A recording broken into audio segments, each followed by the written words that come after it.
ನಮ್ಗೇನು ಮೇಡಮ್ ಅದ್ರ ಬಗ್ಗೆ ನಮ್ಗೇನು ಗೊತ್ತಿಲ್ಲ ಮೇಡಮ್ ಅವರೇ. ನಮ್ಗೇನದ್ರಿಂದ ಏನು ಅವ್ರು ಯಾರು ಕೊಟ್ಟು ನಮಗೆ ರಾಜೀನಾಮೆ ಕೊಟ್ಟರೆ ನಾವು ದುಡಿಲೇಬೇಕಲ್ವಾ, ಅಷ್ಟೇ ನಮ್ಗೆ ಗೊತ್ತಿರೋದು, ನಮ್ಗೆ ಬೇರೆ ಗೊತ್ತಿಲ್ಲ. ಸಿದ್ದರಾಮಯ್ಯ ಅವರು ರಾಜೀನಾಮೆ ಕೊಡಬೇಕು ಅಂತ ಹೋರಾಟ ನಡೀತಿದೆ. ನಿಮ್ಮ ಪ್ರಕಾರ ರಾಜೀನಾಮೆ ಕೊಡಬೇಕಾ ಅಥವಾ ಅವ್ರ ಅಧಿಕಾರದಲ್ಲಿ ಅಲ್ಲ ಕೊಟ್ಟರೆ ಒಳ್ಳೇದೇ ಅಲ್ವಾ ಮೇಡಮ್. ಇದನ್ನೆಲ್ಲ ಮಾಡ್ಕೊಂಡು ಕೂತಿದ್ರೆ ಅವ್ರು ಇನ್ನೂ ಈ ಅಲ್ಕ ಕೆಲಸ ಮಾಡೋ ಅಂತ ಹೇಳಿದ್ದಾರೆ ರಾಜಕೀಯದಲ್ಲಿ.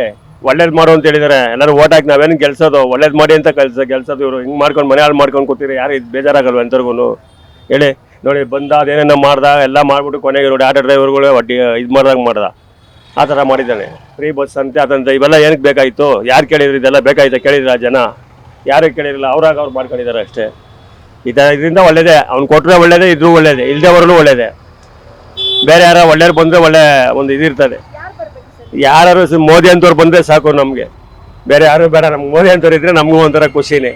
ಇವರೆಲ್ಲ ಸುಮ್ಮನೆ ವೇಸ್ಟು, ಎಲ್ಲ ತಿಂದು ಅವ್ರ ಮನೆ ಉದ್ಧಾರ ಮಾಡ್ಕೊಳ್ಳೋದು ಅಷ್ಟೇ ಹೊರತು ಅವ್ರಿಗೆ ಗೊತ್ತಿರೋದು ಬೇರೆಯವ್ರ ಮನೆ ಉದ್ಧಾರ ಮಾಡೋಕೆ ಅವ್ರಿಗೆ ಬರಲ್ಲ. ಜನಗಳಿಗೆ ಒಳ್ಳೇದು ಮಾಡೋಕ್ಕೂ ಬರಲ್ಲ ಅವ್ರಿಗೆ. ಗ್ಯಾರಂಟಿ ನ್ಯೂಸ್, ಸುದ್ದಿ ಖಚಿತ, ನ್ಯಾಯ ನಿಶ್ಚಿತ.